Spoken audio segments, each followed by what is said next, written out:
बचने की जरूरत है, क्यों वो आपको बताते हैं। सोने और चांदी की कीमतों में आज बढ़त देखने को मिल रही है। 2 दिन के वीकेंड के बाद सोमवार को कमोडिटी मार्केट खुलते ही सोने चांदी की कीमतों में उछाल देखा गया।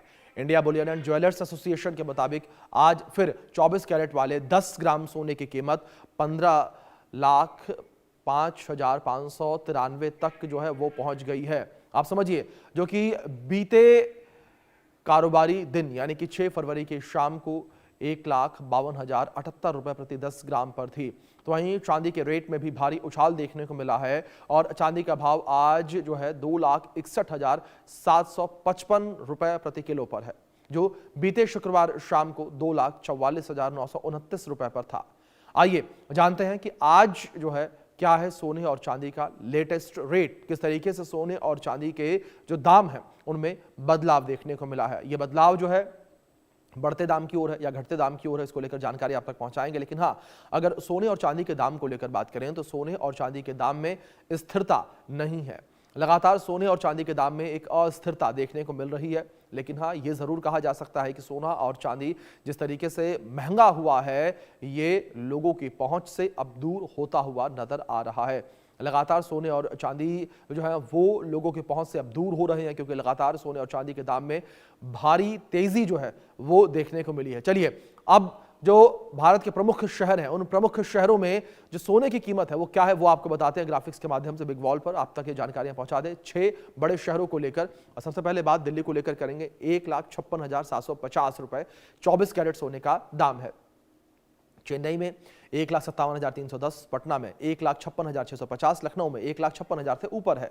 मुंबई को लेकर बात करें 1,56,600 रुपए 24 कैरेट सोने का दाम। कोलकाता में 1,56,600 रुपए 24 कैरेट सोने का दाम है।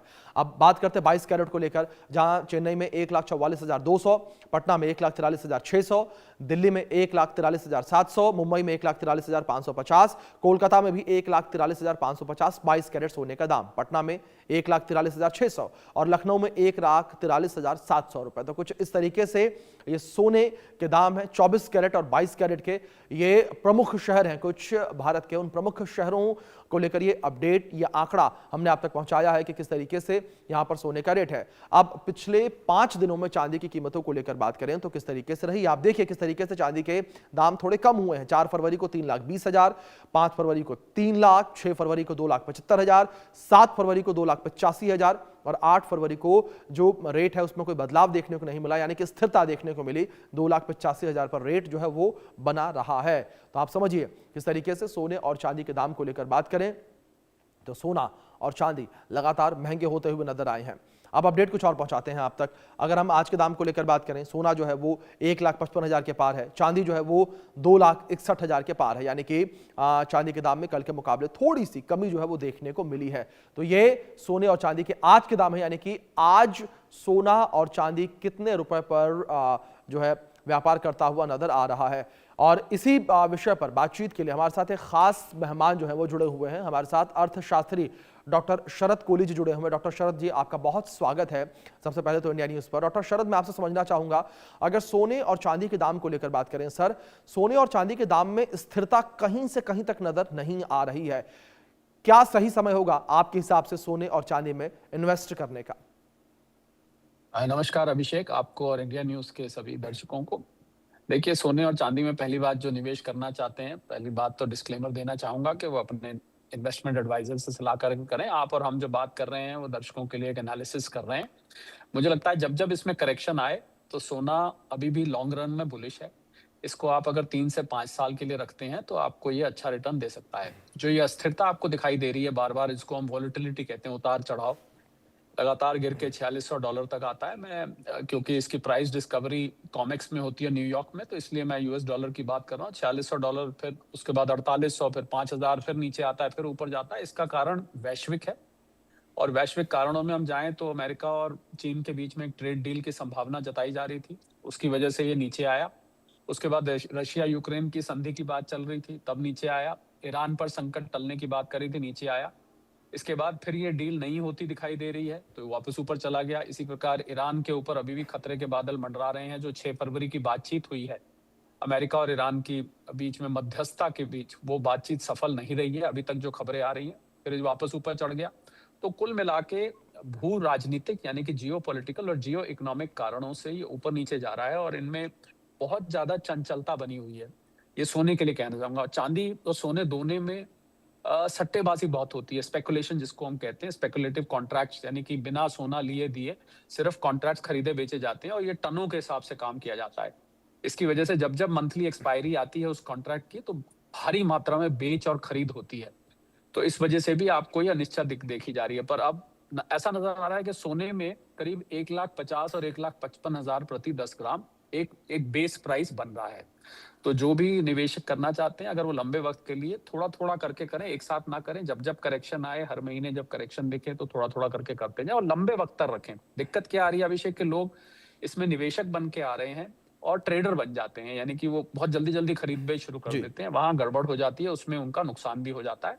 तो लंबे वक्त के लिए सोने को लेके सो जाइए, यानी कि आप लंबे वक्त के रख लिए। चांदी का क्योंकि इंडस्ट्रियल यूज भी है अभिषेक, वो एआई डेटा इक्विपमेंट में, इलेक्ट्रिक व्हीकल्स में और भी सोलर सेल्स में इस्तेमाल किया जाता है। तो 55% चांदी तो कंज्यूम हो जाती है, यानी समाप्त हो जाती है। तो चांदी की शॉर्टेज अमेरिका और चाइना ने कुछ हद तक चांदी होल्ड की हुई है। ऐसा भी सुनने में आ रहा है कि चांदी का विकल्प ढूंढा जा रहा है। तो अगर ये विकल्प मिल जाता है, इस पे साइंटिस्ट रिसर्च कर रहे हैं, तो फिर चांदी की कीमतें नीचे आ सकती है। सोने और चांदी दोनों के मुकाबले में सोने को ज्यादा ठोस मानता हूँ प्राइस स्थिरता की वजह से, और ग्रोथ के मामले में मुझे लगता है सोने के बढ़ोतरी के चांस ज्यादा है। चांदी में बहुत ज्यादा उतार चढ़ाव आपको देखने को मिलता रहे।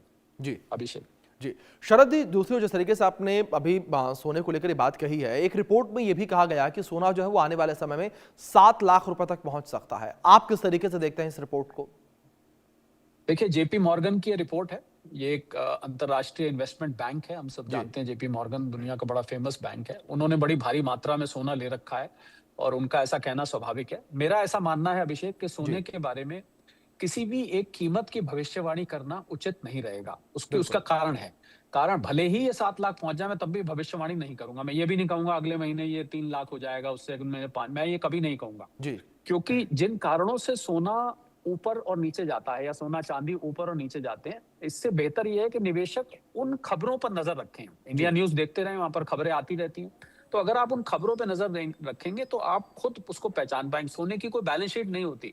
करीब 50,000 से 1 लाख टन सोना अब खनन होना बाकी है। तो ये समाप्त होता जा रहा है। ऐसा माना जा रहा है 15-20 साल में तो सोना खानों में से निकलना ही बंद हो जाएगा, यानी कि समाप्त हो जाएगा, जब तक कि कोई नई टेक्नोलॉजी नहीं आ जाती इसको ढूंढने की। तो सोना सीमित मात्रा में है, इसकी कीमत कहीं भी जा सकती है। ये सब निर्भर करेगा कि जियोपॉलिटिकल यानी कि दुनिया में युद्ध की परिस्थिति कैसी बनी रहती है। अगर युद्ध कोई नया शुरू हो गया तो आपको एकदम ऊपर जाते देखेंगे। कहीं कोई संधि हो गई, युद्ध शांत हो गया तो नीचे। तो मैं जेपी मॉर्गन की इस रिपोर्ट से तो सहमत हूं कि ये ऊपर जाएगा लंबे वक्त में, परंतु मैं इस रिपोर्ट से सहमत नहीं होऊंगा कि ये साल के अंत तक 7 लाख पहुंच जाएगा, इतना पहुंच जाएगा। मुझे लग रहा है ये कहना उचित नहीं होता है। जी बिल्कुल शरद जी, जिस तरीके से आपने जिक्र किया, जाहिर तौर पर सोने को लेकर बात करें कि अस्थिरता तो लगातार बनी हुई। फिलहाल बहुत शुक्रिया शरद जी आपका जुड़ने के लिए और इस पूरी बातचीत के लिए। और फिलहाल वक्त छोटे से ब्रेक का है, आप बने रहें लगातार इंडिया न्यूज के साथ।